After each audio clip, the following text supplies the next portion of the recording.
ಮತ್ತು ಅಂಬಾಜಿ ದುರ್ಗ ಬೆಟ್ಟಕ್ಕೆ ಬಂದಿದ್ದೀನಿ. ಸೊ ನಾವಿಬ್ಬರು ಎಷ್ಟು ಕಷ್ಟಪಟ್ಟು ಬೆಟ್ಟ ಹತ್ಸಿದ್ದೀವಿ ಅಂತೇಳಿ ನನಗೂ ಗೊತ್ತಿರಲಿಲ್ಲ ಇಷ್ಟು ಕಷ್ಟ ಇರುತ್ತೆ ಅಂತ. ಏನೋ ಇಲ್ಲೇ ಎಲ್ಲೋ ಐತೆ ಅಂತ ಬಂದ್ಬಿಟ್ವಿ. ಅದನ್ನ ನೋಡೋಕ್ಕಂತೂ ತುಂಬ ಚೆನ್ನಾಗಿ, ತುಂಬ ಕಷ್ಟ ಇದ್ರು ಆ ಕಷ್ಟದಲ್ಲೂ ನಗ್ನಗ್ತಾ ಬೆಟ್ಟ ಇಳಿಸ್ತಾ ಇದ್ದೀನಿ ಇವಾಗ. ಆದ್ರೂ ಪ್ಲೇಸ್ ನೋಡಿ, ಜೀವ ಇಟ್ಕೊಂಡಿದ್ದೆ. ನೋಡು ಕಾರಲ್ಲಿ ಹೊರಟುಬಿಡೋಣ ಬಂದಿರೋರ ಜೊತೆ ಅಂದರು. ಇಲ್ಲ, ಯಾವುದೇ ಕಾರಣಕ್ಕೂ ಛಲ ಬಿಡದೆ ಗಾಡೀಲೇ ಹೋಗೋಣಪ್ಪ ಅಂತ ನಾನು ಗಾಡೀಲೇ ಕೂರಿಸ್ಕೊಂಡು ಬಂದಿದ್ದೀನಿ. ಆದರೂ ತುಂಬ ಚೆನ್ನಾಗೈತೆ ನೋಡಿ, ಸಂತೋಷಪಟ್ಟು ಸ್ವಲ್ಪ ಭಯ ಪಟ್ಕೊಂಡಿದ್ದ ಅನ್ವಾಗಕ್ಕೆ ಬೆಟ್ಟ ಇಳಿದ್ಬಿಟ್ಟು ಮನೆ ಸೇರ್ಕೊಬೇಕು ಅಂತಿದ್ವಿ. ಈಗ ಇಷ್ಟೊತ್ತು ನಾವು ನಗ್ತಾ ಇರೋವಂಥ ನಗು ನಿಜವಾದ ನಗು ಅಲ್ಲ, ಭಯದ ನಗು.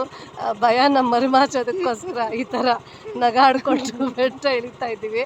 ಸೊ ನಿಮ್ಮೆಲ್ಲರ ದಯೆ ಆಶೀರ್ವಾದ ನಮ್ಮ ಮೇಲೆ ಇರಲಿ. ಆರಾಮಾಗಿ ಊರಿಗೆ ಬರ್ತೀವಿ. ಮನೆಗೆ ಬಂದು ಎಲ್ಲರೂ ಒಂದ್ಸರಿ ನೆನಪಿಸ್ಕೊತೀವಿ. ಯಾಕೆ ಇಷ್ಟು ಭಯ ಅಂದರೆ ಒಂದ್ಸರಿ ನೋಡ್ರಿ ಎಷ್ಟು ಮೇಲೆ ಇದ್ದೀವಿ ಅಂತ. ಅದು ಲಾಸ್ಟಿಗೆ ಬಂದಿದ್ದೀವಿ, ಅರ್ಥ ಆಗಿರ್ಬೇಕಲ್ಲ.